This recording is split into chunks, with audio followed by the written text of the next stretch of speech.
উত্তরপ্রদেশে ৩ প্রবীণ মুসলমানকে মারধরের একটি ভিডিও সামাজিক যোগাযোগ মাধ্যমে ভাইরাল হয়েছে। অভিযুক্ত যুবককে গ্রেফতার করা হলেও তিনি ইতিমধ্যে জামিনে মুক্ত। ভুক্তভোগীরা বলছেন ধর্মীয় কটূক্তি করা হয়েছে, কিন্তু সে অনুযায়ী কঠোর ব্যবস্থা নেওয়া হয়নি। ভাইরাল হওয়া ভিডিওতে দেখা যায় এক যুবক রাস্তার মধ্যে ৩ জন বয়স্ক মুসলমানকে থাপ্পড় মারছেন। ভুক্তভোগীদের একজন ৫৬ বছর বয়সী আব্দুল সালাম জানিয়েছেন, ১৬ ফেব্রুয়ারি তিনি তার ২ সঙ্গী মিস্টার আরিফ ও মিস্টার জাভেদকে নিয়ে রুদায়ন এলাকায় সাহায্য সংগ্রহ করতে গিয়েছিলেন।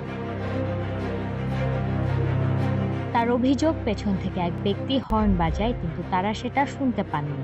এ নিয়েই তর্ক-বিতর্ক, তারপর মারধর করা হয় ভুক্তভোগীদের। এরপর ধর্ম নিয়ে কটূক্তি করার অভিযোগও আসে, এমনকি মাথার টুপি খুলে নেওয়ারও চেষ্টা করা হয়। তাতে চোর বলেও অপবাদ দেওয়া হয়। ঘটনার ৩ দিন পর ১৯ ফেব্রুয়ারি পুলিশ এফআইআর দায়ের করে এবং অক্ষয় শর্মা ওরফে ছোট্টু নামে এক যুবককে গ্রেফতার করে, তবে তিনি এখন জামিনে মুক্ত।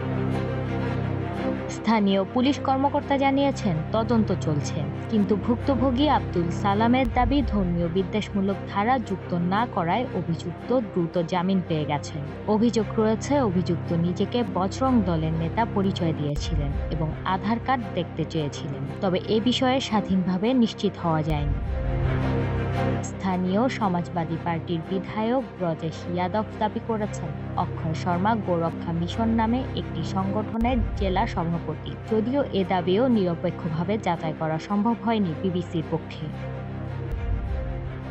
২০১৪ সালে নরেন্দ্র মোদী এর নেতৃত্বে ভারতীয় জনতা পার্টি ক্ষমতায় আসার পর থেকে ভারতের মুসলমানদের ওপর হামলা ও বিদ্বেষমূলক ঘটনার অভিযোগ বেড়েছে বলে বিভিন্ন মানবাধিকার সংস্থা ও গণমাধ্যমের প্রতিবেদনে উঠে এসেছে।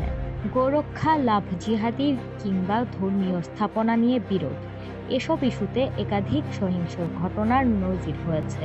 যদিও বিজেপি ও প্রধানমন্ত্রী মোদী সংখ্যালঘুদের প্রতি বৈষম্যের অভিযোগ বরাবরই অস্বীকার করে আসছেন। এই ঘটনার পর ভুক্তভোগীরা আতঙ্কে রয়েছেন এবং ন্যায় বিচারের দাবি জানিয়েছেন। তদন্তের অগ্রগতি এবং আইনি পদক্ষেপের দিকে এখন নজর সবার। মানিয়া সাদিয়া, RTN।